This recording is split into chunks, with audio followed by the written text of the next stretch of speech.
Imagine, if you will, that you're watching a shootout in an action movie. What guns are the bad guys using? More than likely, it's AK-47s. But I'm here today to tell you that the AK-47 is much more than a Hollywood cliche. I'm going to prove that the AK-47 is in fact far superior to most modern assault rifles. Now, you may have wondered why an AK-47 is called an AK-47. AK stands for Automatic Kalashnikov, and 47 signifies 1947, the first year that the AK was produced. Kalashnikov was the one who designed it. Mikhail Kalashnikov was a soldier for the Red Army in World War II. He was wounded, and while he was in the hospital, the soldier next to him asked, "Why do our men only have one rifle for 3 men when the Germans have automatics?" So he decided to change that right then and there. Kalashnikov was a mechanical genius, and the gun he designed was simple, functional, and easy to use. It's a common misconception that it was inspired by the German STG-44. This simply isn't true. He was actually inspired by something that's a lot closer to home for us, the M1 Garand. When you break down an M1 Garand, it uses the same long-stroke piston design that the AK does. It just moves it over and to the side. Kalashnikov was inspired by this and decided to create his own version that would take a magazine and could be switched from semi-auto to full automatic. The first generations of the AK-47 were, to put it bluntly, pretty crap. They function, but they weighed upwards of 10 pounds because they were milled, which is basically means they were just a big chunk of steel with a couple of slots cut in it for the trunnion and receiver. But this all changed with the AKM. The AKM, which means AK modernized, used a stamped receiver, making it incredibly cheap to produce. When people see what they call an AK-47, it's more than likely actually an AKM. AKMs were produced in almost every Eastern European country when Russia started to take over places like Hungary and the Ukraine, and are still being manufactured to this day. You're probably thinking, well, that's all well and good, but what makes it better than the AR-15? First off, reliability. While AR-15s are notoriously unreliable and actually have a part specially designed to eject the shell casing when the bolt fails to close, AKs are known as being one of the most reliable guns on the planet.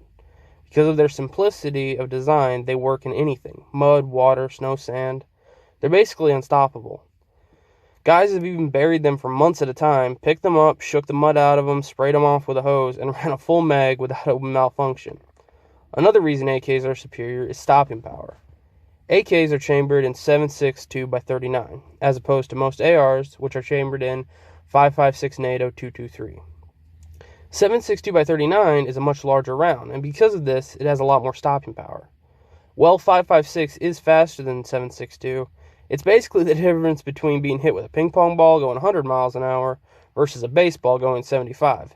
Yeah, the ping pong ball is faster, and it'll be able to hit you from a lot farther away, but the baseball is going to hurt a lot more and going to stop you in your tracks. Another reason the AK is superior is cost. Across the board, AKs are cheaper to buy, maintain, produce, and get ammo for. Because they use the stamped steel receiver, the material cost for AK production is extremely low, since there's not a ton of technical milling. Basically, the only part that costs a lot to produce is the barrel, since the good ones are chrome lined. The reason ammo is so cheap for AKs is they can run steel case ammo. Standard ammo is brass cased, and this keeps the maintenance of the gun down, because when you run brass case, it doesn't get the gun as dirty. With AKs, they don't care. You can run steel case, and they just eat it up and keep going. Because they can run steel case, you can get steel case 7.62 by 39 for about half the price of brass case 5.56. The last reason the AKs are superior is ease of use and teardown. The AKM only has 8 moving parts, while the AR-15 has anywhere from 15 to 18, depending on the model. The field strip on an AK is incredibly easy. It's literally, you just push a button, pull the dust cover, pull the recoil spring and your piston, and then your trunnion comes out. It's incredibly simple. And while the field strip on an AR-15 is also fairly easy, they have a lot of little parts that you can lose in the field and get dirty. and it's a lot more of a pain to put back together. A little pin in the bolt carriers are a real son of a gun.